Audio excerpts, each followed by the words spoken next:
Boa noite a todos, que a paz de Jesus esteja conosco, hoje e sempre.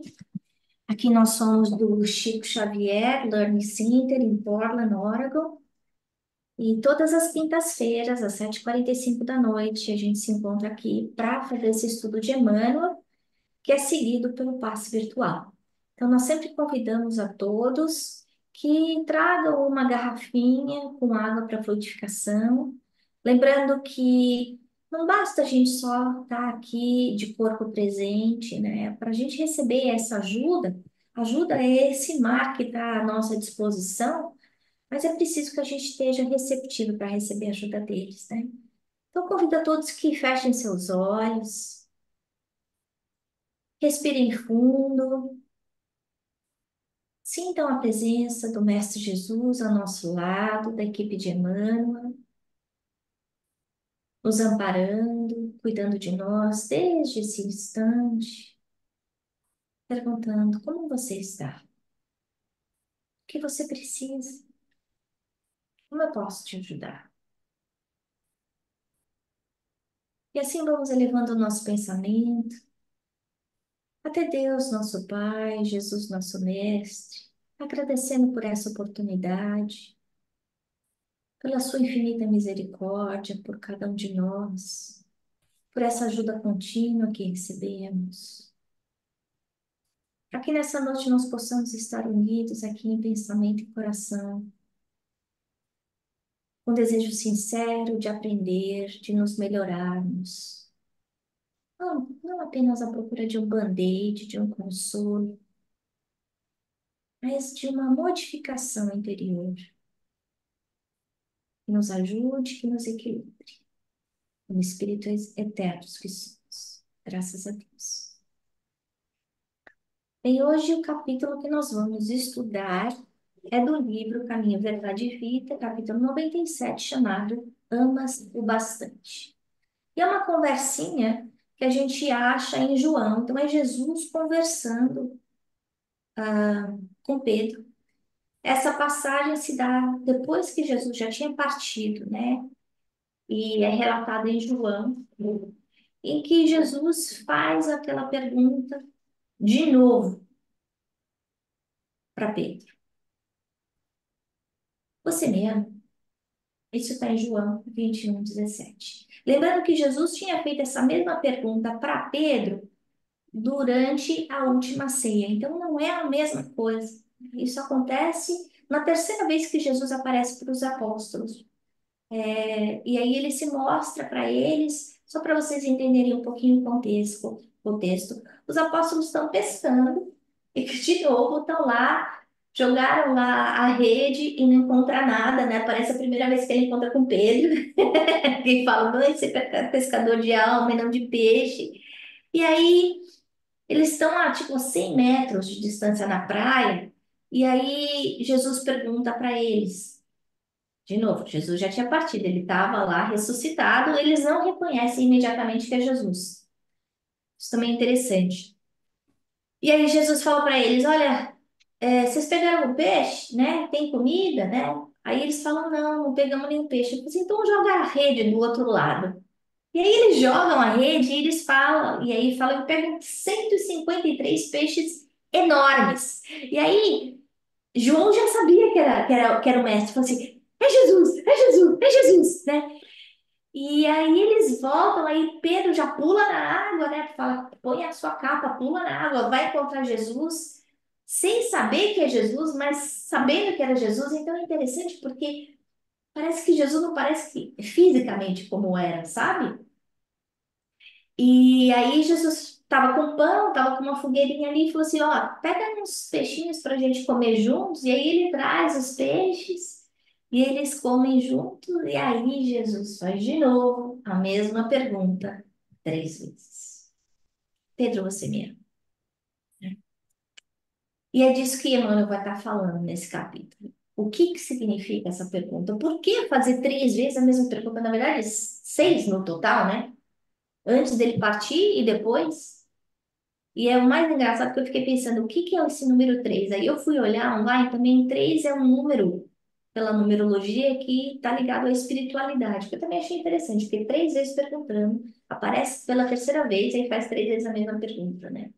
333. Mas enfim, esse é o capítulo. Aos aprendizes menos avisados, é estranhável que Jesus houvesse indagado do apóstolo por 3 vezes quanto à segurança do seu amor. O próprio Simão Pedro, ouvindo a interrogação repetida, entristecera-se, supondo que o mestre suspeitasse de seus sentimentos mais íntimos. Já pensou? A gente está lá junto de alguém que a gente ama muito, né? Seja o nosso cônjuge, nosso filho, e ele fala: Você me ama? Mas você me ama mesmo? Mas você me ama de verdade? Aí você começa a perguntar: o que que eu estou fazendo, eu não estou fazendo para essa pessoa não estar entendendo que eu amo de verdade, né? Contudo, o ensinamento é mais profundo. Naquele instante, confiava-lhe Jesus o ministério da cooperação nos serviços redentores. A gente lembra que Pedro foi aí o mestre, o mind behind a Casa do Caminho, né? Então, ele foi responsável por ajudar milhares de pessoas. E para isso, ele precisava amar, mas não amar com letra minúscula, não amar com medo, não amar com insegurança, amar um dia sim, mas mais ou menos quando eu não estou cansado. Não, ele tinha que amar de verdade. Quando as coisas estivessem difíceis, ele tinha que continuar amando. O pescador de Cafarnaum ia contribuir na elevação de seus tutelados do mundo, ia apostolizar, alcançando valores novos para a vida eterna. Muito significativa, portanto, a pergunta do Senhor nesse particular. Então, Pedro foi o pai da igreja.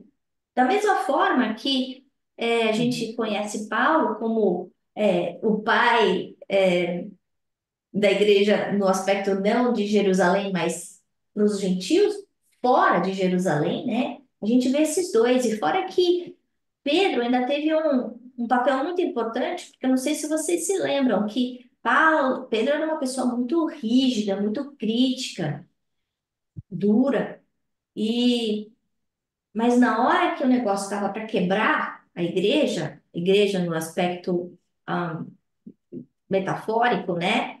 Em que a briga entre Tiago e a briga com Paulo, né? Porque Tiago era um judeu e ele queria continuar com os dogmas judaicos, com aquela cultura. Ele não queria fazer uma, um corte muito radical de cristianismo para o judaísmo, com medo de perder as ovelhinhas lá, né?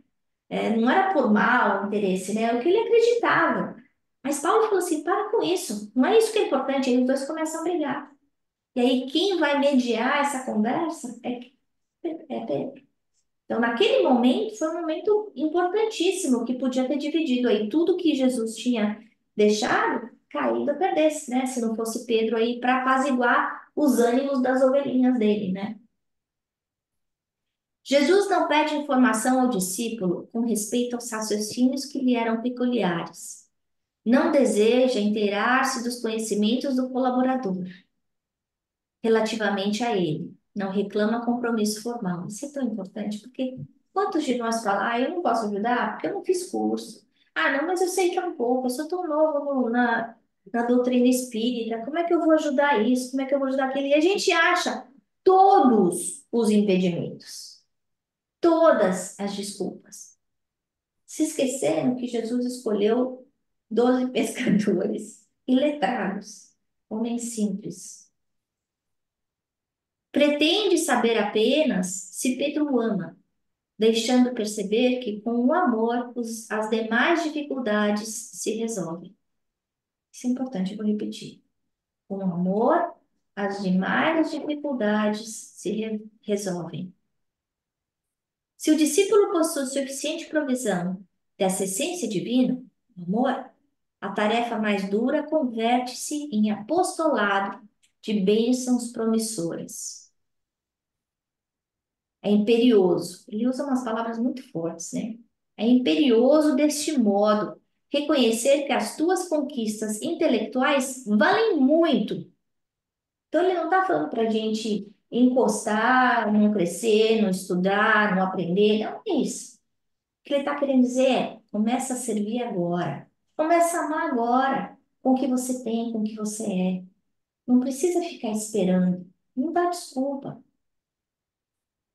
Então, as tuas conquistas intelectuais valem muito, que as tuas indagações são louváveis, mas em verdade, somente serás efetivo e eficiente. Olha essas duas palavras: efetivo e eficiente, cooperador do Cristo, se tiveres amor.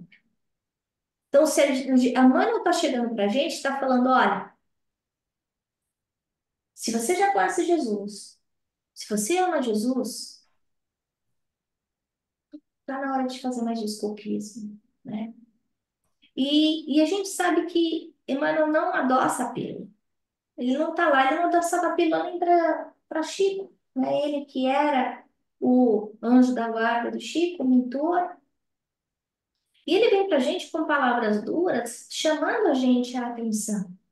Porque todo mundo está aqui hoje, nesse encontro. De alguma forma, acho que se cada um fizer a pergunta inteiramente: você ama Jesus? A resposta será sim, internamente. E a gente podia estar com os nossos filhos, com os nossos cônjuges, a gente podia estar dormindo, vendo televisão, na academia, a gente podia até ter começado o happy hour, que é quinta-feira. A gente escolheu estar aqui. Então tem uma razão para a gente estar aqui. Agora, se Jesus perguntasse 3 vezes: você me ama mesmo? De verdade? Né? E é isso que a gente vai pensar nisso, né? Então a gente vê aí que era a terceira vez que ele aparecia. Nenhum deles teve coragem de perguntar para Jesus: você é Jesus? Por quê? Isso eu também achei interessante, essa simbologia, e de estar escrito isso em João, né?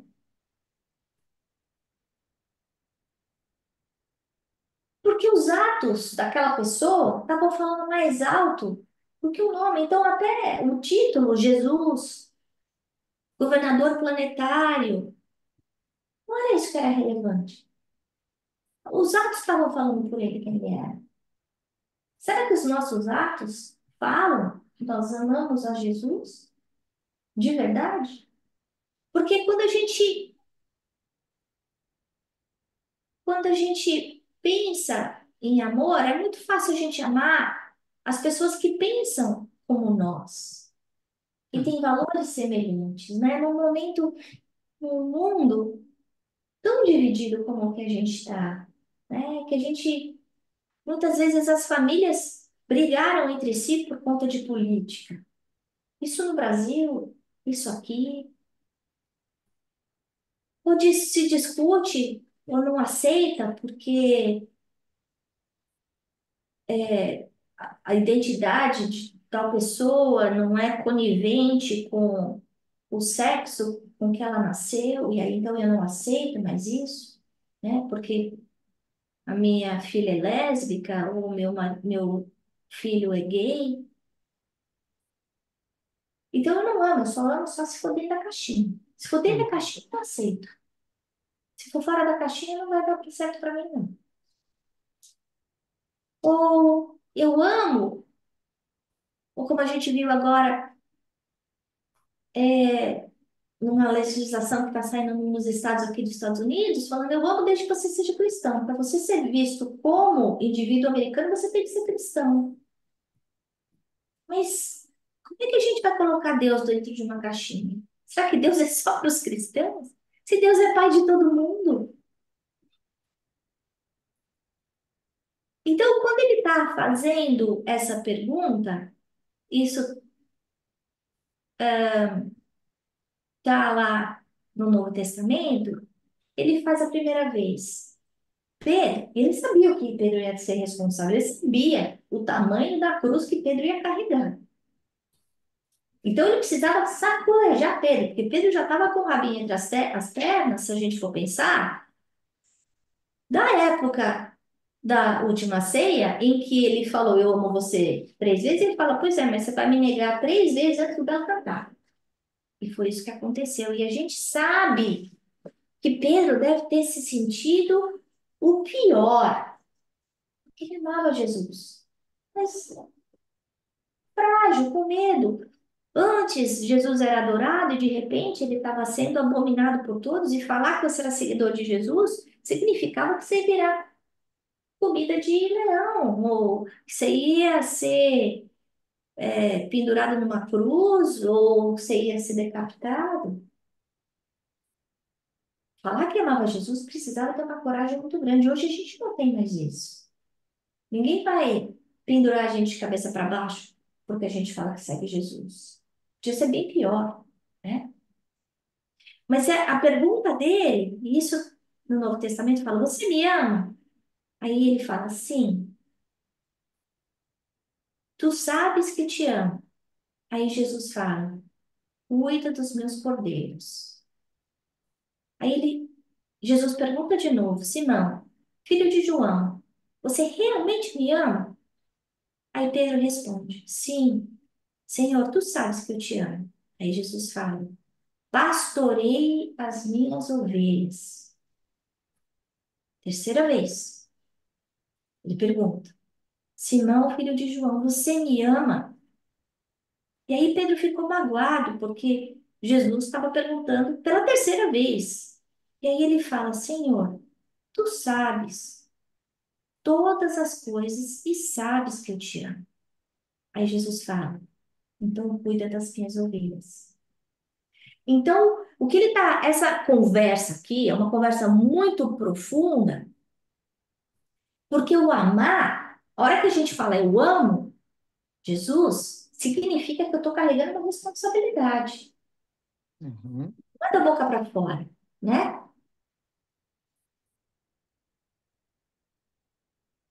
Aí, essa pergunta para nós, como Emmanuel está falando, é muito estranha, né? Mas ele estava querendo mexer com a fibra de Pedro, para ele não esquecer que ele estava sendo perguntado isso.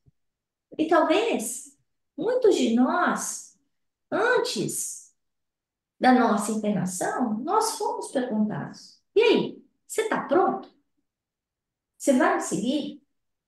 Se a gente veio parar na doutrina espírita, que é a terceira revelação, sem querer ah, diminuir as outras religiões, porque a gente sabe que todas as religiões são válidas.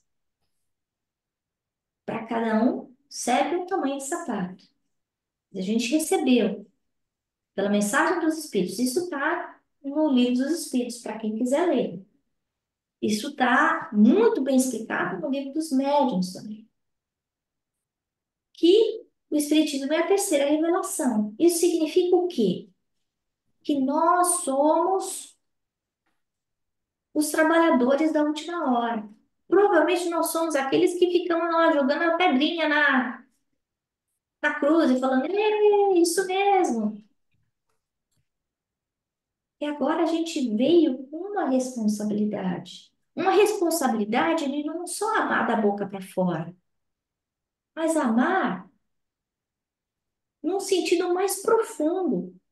Amar como verbo de verdade, né? Pedro estava sendo sincero quando ele estava respondendo. E Jesus sabia que Pedro amava. Mas ele queria que Pedro entendesse ao fundo quais seriam as consequências Desse amor. desse amor. Então, o que que significa, né?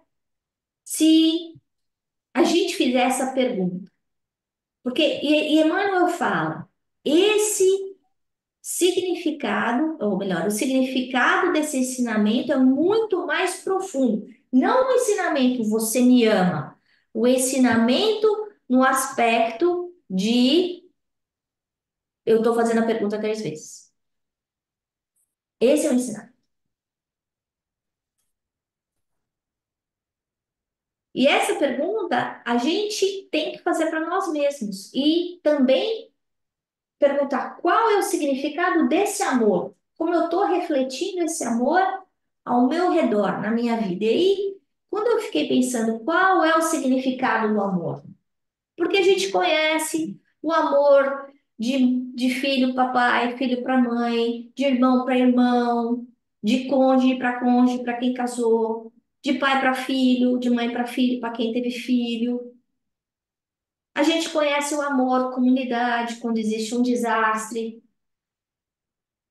um sofrimento, uma guerra, né? A gente manda coisa para as pessoas ou para refugiados, como a gente trabalhou mês. Mas eu queria o amor na definição mais pura. E aí, o amor na definição mais pura que a gente conhece é o que Paulo dá para a gente na primeira epístola aos Coríntios. Ele fala: o amor não é invejoso. Então, de repente, eu estou passando uma fase difícil na minha vida, o meu melhor amigo, às vezes até o meu cônjuge, né? Tá indo muito bem na carreira dele. Se eu não consigo ficar feliz por isso. Eu não consigo ser feliz com a felicidade do outro. Sem me perguntar por que não eu? Por que eu não consigo isso? Por que eu não tenho isso? Por que eu não sou assim? Ele fala: o amor não é arrogante.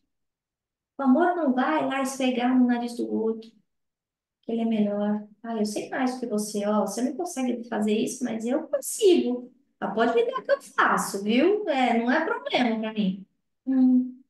Ele não se soberbece, ele não se enche desse ego. O ego no sentido de orgulho. Ele não é ambicioso. Ele não está querendo dizer que ambição não é importante. Se for pensar, falando que Paulo, falando de ambição, né? De expandir o cristianismo entre os gentios. Gente, os gentios eram todo mundo que era politeísta. Que coisa mais difícil passar de politeísta para monoteísta. Isso é uma ambição. Mas a ambição era pro todo, não era o bem para si só, né? E quantos de nós aí temos essa ambição, o orgulho, para a gente se enaltecer, né? E eu acho que mídia social é uma coisa que mostra tanto isso, né? Se a gente for fazer uma reflexão, quem são as pessoas que eu sigo no Instagram, ou no Twitter, ou no Facebook? Quais são os conteúdos que eu leio? O que isso está falando de mim? Não falando do outro, falando de mim. Qual é o conteúdo que eu estou colocando de importante na minha vida? Qual é o conteúdo espiritual, né? Moral que eu estou me alimentando? E ninguém está falando que social media seja ruim. Não, tem muita coisa boa. Se não fosse a tecnologia, a gente não poderia estar aqui juntos nessa noite. É bom demais. Mas apesar de tudo estar disponível, nem tudo é conveniente para mim, nem tudo é bom para mim, né? Não busca os seus próprios interesses. E a gente pensando numa sociedade onde a gente ainda está vivendo a lei do mais forte, né? O que é bom para mim, o que eu quero agora. Não se irrita. Puxa vida, a gente estava falando isso da gente saber amar o outro desde que ele faça as coisas do jeito que a gente faz, né?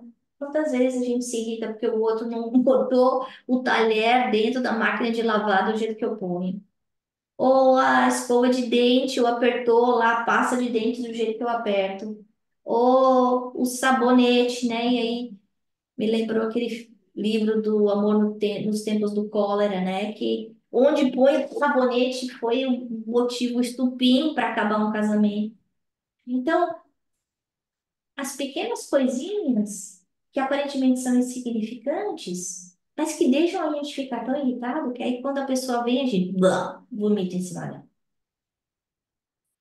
Não guarda ressentimento pelo mal sofrido. Perdão, amar e perdoar.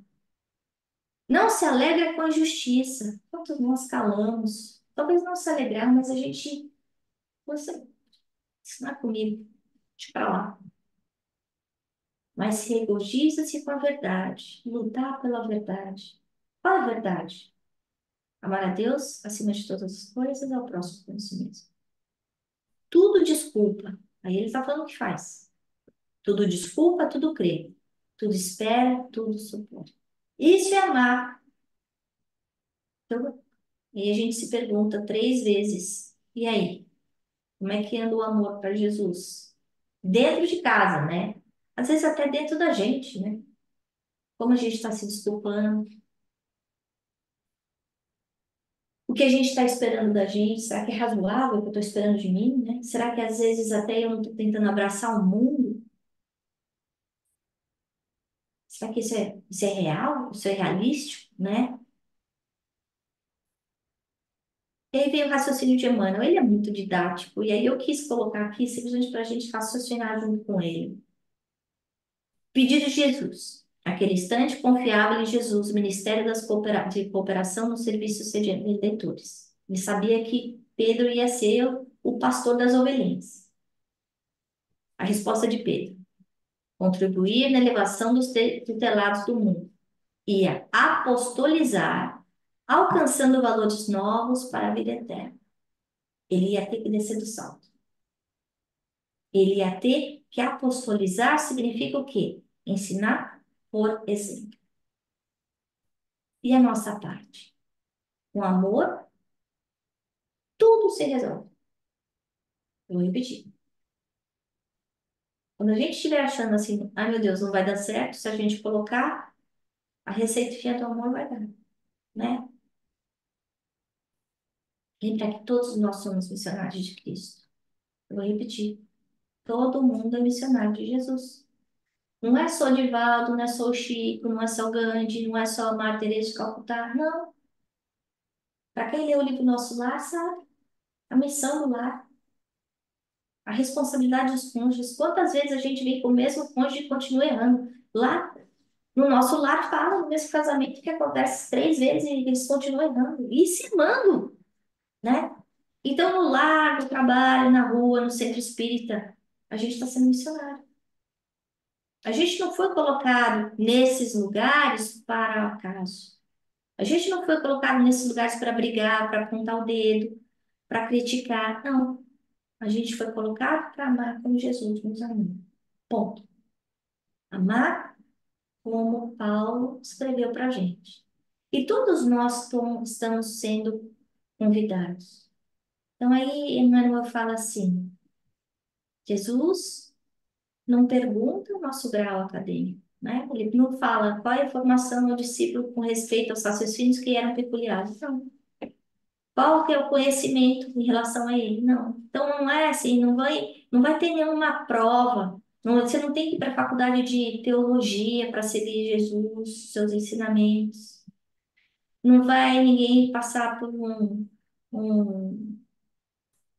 uma prova falando, me conta todas as epístolas. Ninguém está pedindo para saber todos os detalhes ao fundo da vida de Jesus e começar a recitar capítulo e versículo. Não é aí.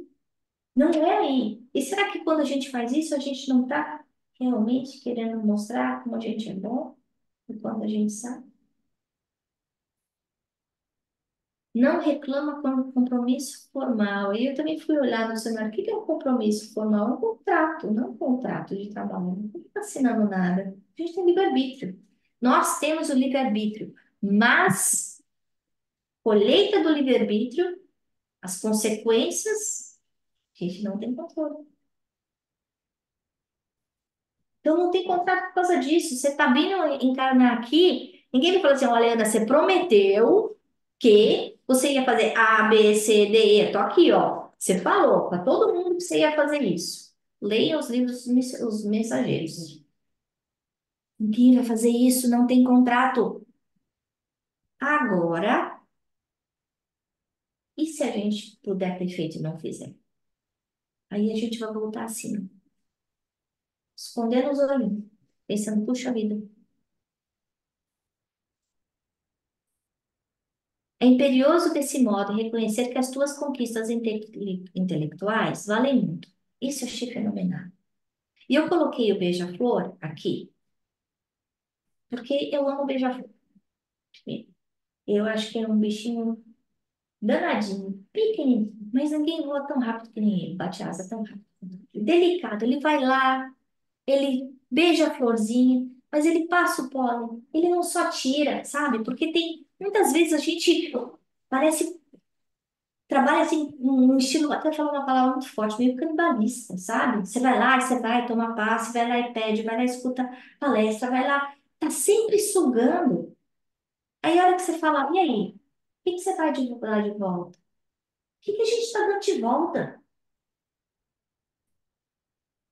Então, eu acho essa simbologia linda do beija-flor, né? De ir lá e ele tá lá, tá polinizando as outras florzinhas também, ao mesmo tempo que ele tá acariciando cada uma delas, sem destruir, né? Mas ele também é um passarinho que tem duas asas, e aí a gente remonta, né? A asa da intelectualidade que Emmanuel está falando aqui. Não é para você parar de estudar. Não, não é para parar de estudar. Tem que estudar. Mas a asa da moralidade é muito importante. Jesus está convidando a gente para a área agora, esse capítulo, essa conversa com Pedro. Ele não tinha falado, ó, Pedro, vai ser doutor da lei. Vai lá para o Sinédrio, não sei o que lá, estudar. Não, não falou isso. Falou, vai fazer caridade, vai ajudar o próximo. Então, ele fala, as tuas conquistas intelectuais valem muito, não é para a gente parar de estudar, para a gente parar de crescer. Que as tuas indagações são louváveis. Sim, a gente tem que questionar. A gente tem que viver numa fé raciocinada. Mas, em verdade, somente serás efetivo e eficiente cooperador do Cristo se tiveres amor. Então, a gente tirando o véu da letra aqui. O que que é ser efetivo? É produzir o efeito produzido, o efeito desejado, né? E o que que é ser eficiente? É a gente fazer isso da melhor forma possível. É a gente otimizar. Então, ele está falando que a gente tem que fazer direito. Mas a gente tem que usar o menor número de recursos no menor tempo possível. E quantas vezes a gente não quer pegar o atalho? O que podia ser resolvido numa encarnação, a gente só vai fazer em 10. Vai dar para fazer em 10? Vai. Vai doer mais? Vai doer muito mais. Uma notícia. Fazer em 10 encarnações, em vez de fazer uma, vai doer muito mais. Porque a colheita é obrigatória. Pretende saber apenas se Pedro o ama, deixando perceber com amor as demais dificuldades se resolvem. Então, Emmanuel nos fala: se o discípulo possui suficiente provisão dessa essência divina, vou repetir. Se o discípulo possui suficiente provisão dessa essência divina, a tarefa mais dura converte-se em apostolado de bênçãos promissoras. Então, Jesus veio falar para a gente: vinde a mim, todos vós que sofreis, e eu vos aliviareis, pois o meu fardo é leve e meu jugo é suave. Ele usou uma palavra bem espertinha também. Ele não fala assim, ele não fala, ele fala assim, eu vos aliviarei. Ele não fala assim, eu não vou te curar do câncer, eu não vou te curar do lúpus, eu vou te aliviar, se você souber amar, se você souber seguir os meus ensinamentos, né? Ele não disse que ele vai resolver todos os nossos problemas físicos, financeiros, morais. Não, porque essa é nossa responsabilidade. As experiências de hoje são reflexo do passado, das escolhas de passado. Mas o que ele está querendo falar para a gente é que tudo, com o tempero do amor, fica mais fácil. Então, essa é a mensagem de hoje, para a gente refletir, antes da gente dormir. Como anda essa nossa conversa com Jesus, se ele chegasse para a gente e falasse: e aí, você me ama? E aí, você me ama? Você me ama mesmo? Né? Qual seria a nossa resposta? E assim vamos fechando os nossos olhos, nos recolhendo ultimamente, agradecendo ao Mestre por essa misericórdia infinita que Ele tem conosco, por esse cuidado de conversar tantas vezes conosco, nos dando mensagens tão profundas, de uma forma tão simples. Obrigada, Jesus, por estar ao nosso lado sempre, por cuidar de nós, por colocar ao nosso redor esses amigos invisíveis que nos auxiliam nos momentos de dor, de dificuldade, naquelas horas em que nós não nos sentimos fortes o suficientes. E é para isso que nós estamos aqui, para te pedir coragem, energia, saúde, para nos aumentar a habilidade de nos perdoar e perdoar o próximo, para nos ajudar a sermos mais humildes, mais perseverantes. Que esse desejo sincero de nos melhorarmos, Mestre, possa ser aquela alavanca maior no nosso dia a dia. Ajuda-nos, Jesus, a vencer esse mal que vive impregnado dentro de nós. Ajuda-nos, Senhor, a ser obreiros da tua seara, trabalhadores da última hora, plantando bem, espalhando o amor, caridade, esperança, a todos aqueles que ainda não te conhecem. Envolve o nosso lar, Jesus, entra pela porta de casa, a porta da frente da nossa casa, abençoando todos que lá estão, encarnados e desencarnados. Traz a tua paz, o teu amor,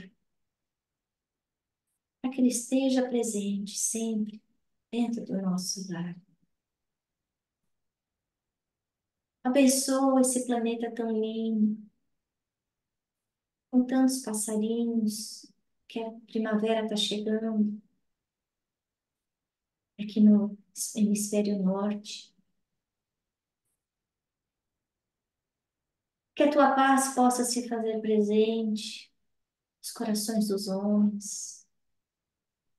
Que nós saibamos amar e respeitarmos uns aos outros, não fazendo para o outro aquilo que não queremos para nós.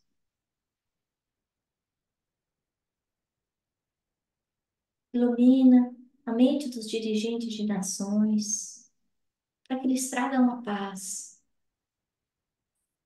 para que eles se preocupem com o bem maior, para que eles tenham consciência da sua responsabilidade como representantes do bem nessa esfera material. E assim, finalmente, vamos pedindo aquele passe espiritual completo, renovador, que nos fortifica, que nos ampara, que equilibra todas as nossas energias. Aqui pedindo ainda que nós tenhamos uma semana de muita paz, de muita luz e com muito amor. Que assim seja. Graças a Deus. Muito obrigada a todos. Que a paz de Jesus esteja conosco hoje sim.